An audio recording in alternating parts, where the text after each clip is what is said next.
Now at 5, taking legal action. The family of Dre'Jon Reed taking this step on a day they planned to be celebrating just weeks ago. Who was targeted in the lawsuit? I mean, it's literally been 10 weeks now, and I haven't heard anything from anybody. People without jobs and out of work still feeling the financial pinch, but a major announcement could bring some relief. The new details we're learning. I would encourage anybody that's on the fence to step out on faith. Go ahead and do it. It will change your life. I feel so much better.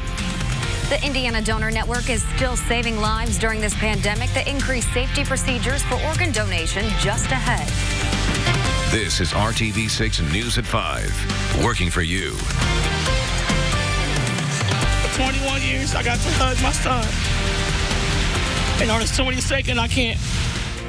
Right now at 5 on what would have been his 22nd birthday today, the mother of Dre'Jon Reed takes legal action more than a month after he was shot and killed by Metro Police. Reed's mother filed a lawsuit in federal court targeting the city, IMPD, Police Chief Randall Taylor, Deputy Chief Kendall Adams, and 2 other officers. Thanks for joining us here at 5 o'clock. I'm Mark Mullins. And I'm Amanda Starantino. The complaint claims the city failed to train and supervise its officers. The 19-page document also says IMPD failed to implement policies to protect Reed's constitutional rights.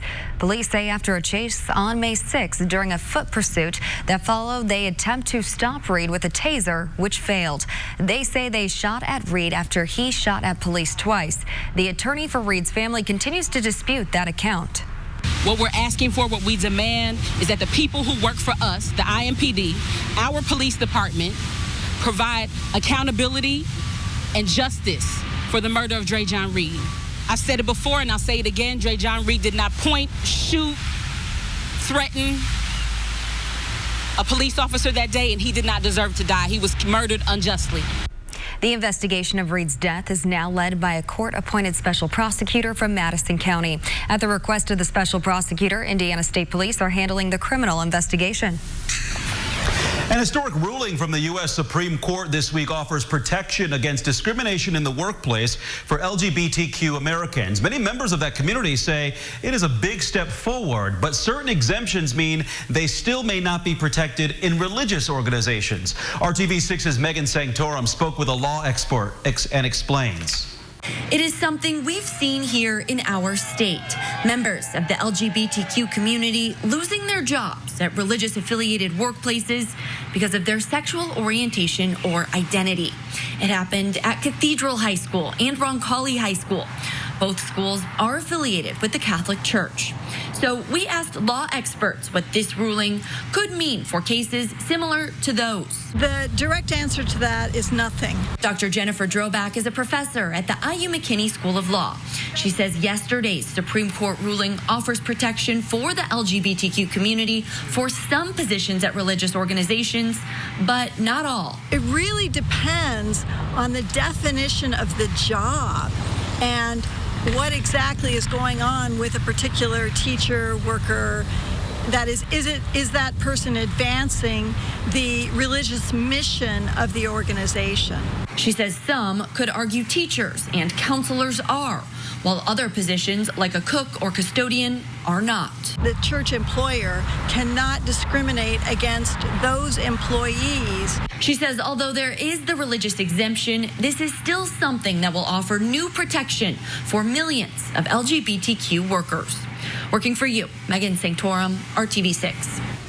The law firm representing the Archdiocese of Indianapolis in some of these cases released a statement saying, in part, quote, the Supreme Court went out of its way to emphasize that religious organizations have multiple overlapping protections for their right to hire individuals who agree with their core religious beliefs and practices. The statement also says, we fully expect the courts to protect the Archdiocese's freedom to hire leaders who agree with its religious beliefs and support its religious mission. We also reached out to Shelley Fitzgerald, a former Roncalli counselor. She declined an interview with us today, but says she is still fighting for change. Fitzgerald, who is in a same-sex marriage, was fired after someone found her marriage certificate and gave it to school officials. After Fitzgerald was fired from Roncalli, the Catholic Church claimed her same-sex marriage stood against her contract and church belief that marriage is between a man and a woman. Fitzgerald tells RTV6 today that she plans to speak with the media after learning more about the religious ministerial exemption. The Supreme Court is expected to release more about that soon. Let's talk about our potential for temperatures to reach 90 or above as we get to the end of the week. So far, a goose egg. Not a single day have we reached 90 degrees. Typically, in the month of June, we would have 3 days that hit 90 or above, and we may have 2 or 3 in a row here toward the end of the week. Hello, Bloomington, Monroe County. Lots of sunshine, just a few fair weather clouds around. Those will fade away as we go through the evening hours. Pretty much on cruise control here. There will be a slight chance for thunderstorm in eastern Indiana on Thursday. More on that in the main weather. Bedford's 85. Bloomington, where we're just checking out your skies, 81. Greensburg's at 83. Let's drift to the north. Not a whole lot of change. Temperatures low to mid-80s. These are typical temperatures with the humidity down. It feels pretty good. That east wind around 10. Here's the game plan for the evening hours. Down to 75 at 10 o'clock tonight. Humidity will remain low. And don't forget, we get all that time. Sun doesn't set till 9:15 tomorrow morning. 64 degrees. By noon, we're close to 80 degrees. East wind at 10, and then the afternoon high temperature 85. That is a base temperature from which we'll continue to warm up. We'll zero in on the warmest days in the 7-day forecast, and I know you're looking for some rain. We'll find that as well coming up. Thank you, Kevin. See you soon. Hoosiers who have lost their jobs due to COVID-19 may be eligible for an additional 13 weeks of unemployment benefits. And while that news is helpful, some are still battling to get their benefits rolling. RTV6's Troy Washington is working for you to explain some of the obstacles Hoosiers are still facing. Each story is different. I mean, it's literally been 10 weeks now, and I haven't heard anything from anybody. For this truck driver laid off during the COVID-19 pandemic, the frustration is mounting, especially since he's buying a new home and starting a family. Me and my girlfriend, we just moved into this place a couple months ago, and our baby's due in under 2 months, He showed us his attempts to get in touch with the Department of Workforce Development about unemployment. For me, it's giving them a call 2 to 3 times a week, and when you actually give an unemployment call, you're not talking to unemployment. You're talking to a third-party agency that ends up dealing with unemployment through emails, getting in contact with GWD. They called me back the next day just to say, we'll give you a call again the following day. I'm not kidding you. Even with all the effort, he still feels like he's not getting anywhere. And all mine says is my claim status is open. RTV6 reached out to DWD to find out what's the holdup. They wouldn't speak to any case specifically, but explained that some cases require them to take a closer look, which can take longer than 21 days. Working for you, Troy Washington, RTV6. And those 13 weeks of additional unemployment benefits were just announced today by the federal government. The new benefits are available starting the week of June 28th. We have more info on how to apply on the IndyChannel.com. Now to the newest coronavirus numbers that impact the economic recovery of the state. 14 more deaths reported today that occurred between May 30th and yesterday. That brings the statewide total to 2,265. 440 more Hoosiers have tested positive for COVID-19. Statewide, the number of positive cases is now 40,786. Over the past 6 days, the numbers have stayed fairly consistent in the 400s, with an exception of a spike yesterday. Many industries have had to reevaluate and adapt to new ways of working during the pandemic. And for those in organ donation, there was even more pressure to figure out how to keep going in order to save lives. RTV6's Stephanie Wade explains how transplant centers here in Indiana are continuing the life-saving surgeries. The Indiana Donor Network says they and the hospitals had to completely reevaluate their process and how to safely handle organ transplants. They say there was an initial decrease right when the pandemic first hit, but since then they've successfully completed 167 organ transplants, saving dozens of lives in Indiana. I've heard all the stories. It's going to be 3 to 5 years before you can get one. And so it was really a shock to me. Last month, Harold Herndon got the call he'd been waiting for almost a year. They finally had a kidney for him. Herndon says he did have some concerns going through with a major surgery, receiving a kidney transplant during a pandemic, but says the doctors and nurses at St. Vincent Hospital set his mind at ease.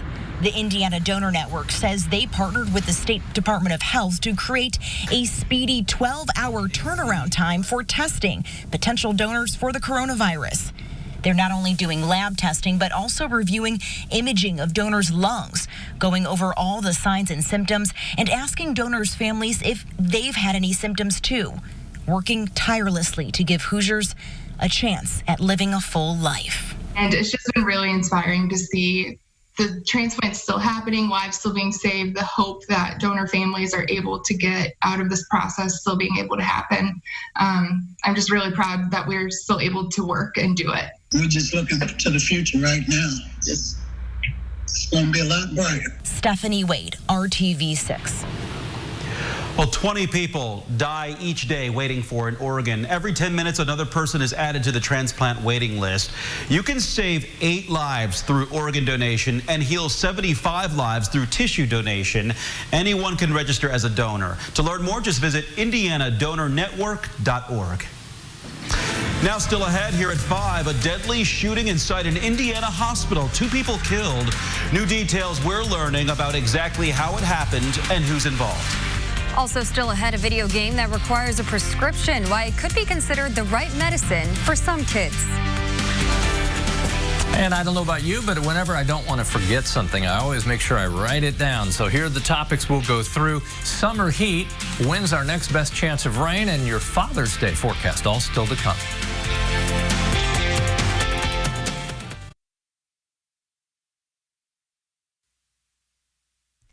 Gunfire inside a Northwest Indiana hospital overnight led to the deaths of a retired sheriff's officer and a patient.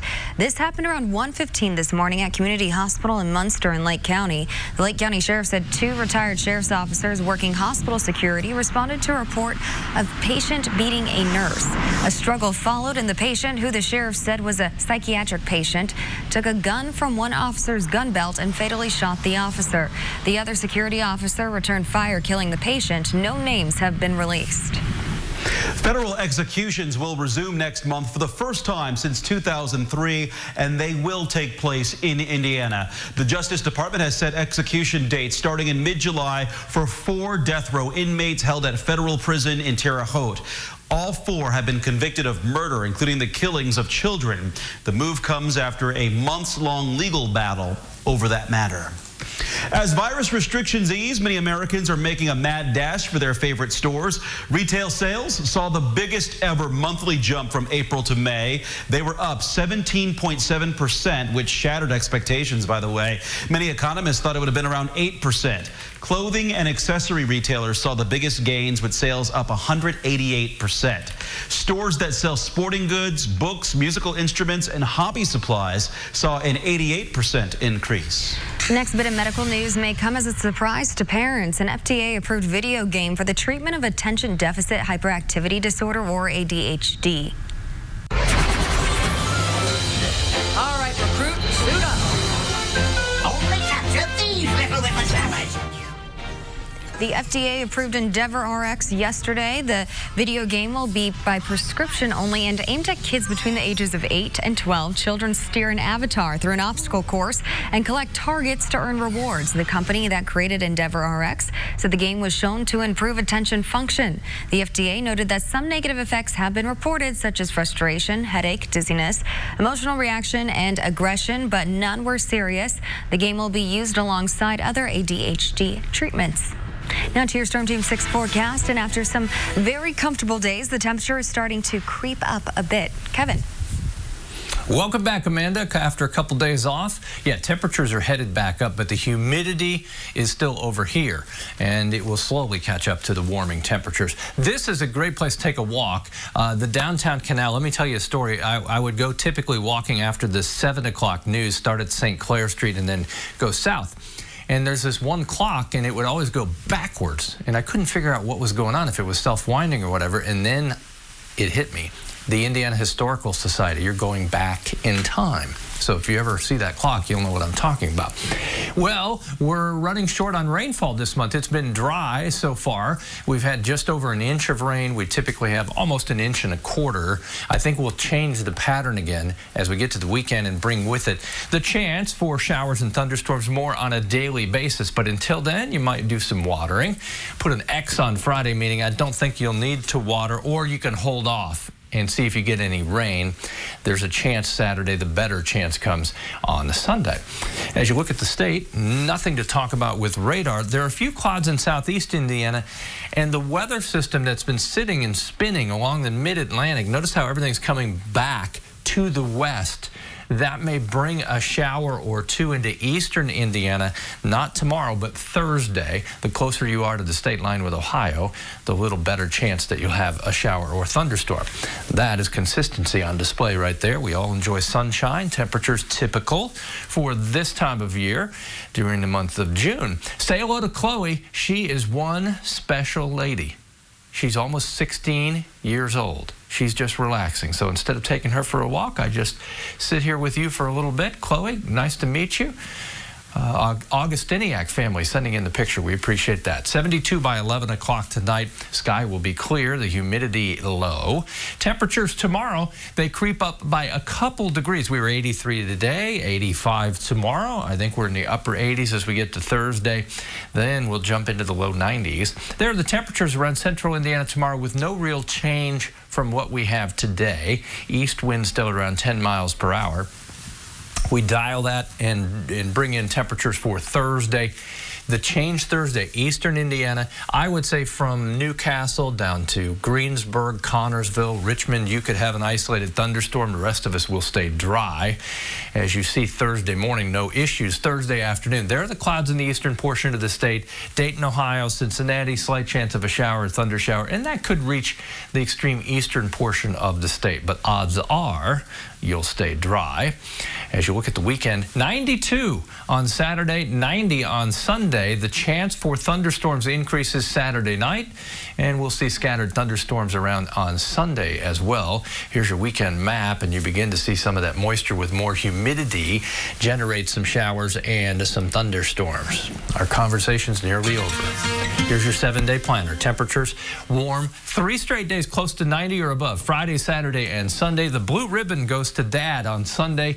Scattered thunderstorms, 90 degrees. Still that chance for rain early next week with temperatures in the mid-80s. That is a summer-like forecast. Back to you guys. The #1 dad. All right, thanks, Kevin, for that. Many communities are canceling next month's fireworks out of safety concerns due to COVID-19, but Carmel's will go on with triple the fun. The city announced today that to reduce crowd sizes and keep people closer to home, they will bring you 3 fireworks displays at the same time on various sides of town. Fireworks will be set off on the east, central, and west side starting at 9:45 p.m. on July 4th. While the fireworks will take place, Carmel Fest and the parade are canceled this year. And the people behind the annual Moselle Sanders Thanksgiving dinner are looking way ahead. The Moselle Sanders Foundation announced today they plan to keep on feeding Indianapolis this year despite challenges of COVID-19. They are moving forward with normal preparations, saying they sense there will be an even greater need this year.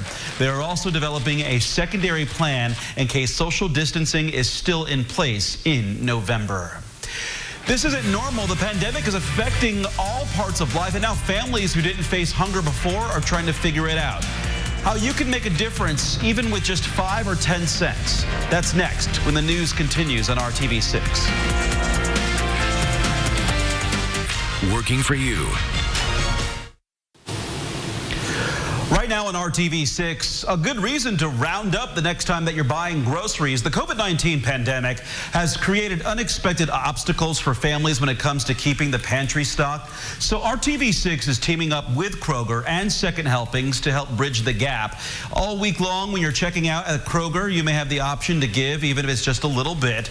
Today, Kroger says over 150 people have chosen to donate in less than 2 days, and every bit helps. There is hunger in every community and quite likely in every neighborhood, in homes where you might not expect it to be, especially now with people losing jobs in so many different fields. So if you can donate 5 cents, 10 cents, just round up to the next dollar, you're going to be making a difference. You're going to put food on the table for people who need it and help Second Helpings reach out across central Indiana. You can find the locations of the Kroger stores that are taking part, as well as a link to donate on our website, theindychannel.com/feedinghoosiers. A big free milk giveaway is planned tomorrow at a Southside hospital. Prairie Farms will be giving out 1,250-gallon jugs of 2% milk to healthcare workers and the public at Franciscan Health's main campus tomorrow afternoon. The dairy says it's saying thanks to hospital workers and the public who have supported them during the pandemic. The giveaway is from 3:30 to 7:30 in the northwest parking lot of the hospital at 8111 South Emerson Avenue. All new at 6 p.m. It's farm to table dining, and that farm is right below the table. A new take on country cooking and ice cream that comes from the dairy next door. And besides groceries, have you ventured out to do much shopping? You may be surprised at what you find, especially the prices. Is that a good thing or a bad thing? We'll find out on the news at 5:30.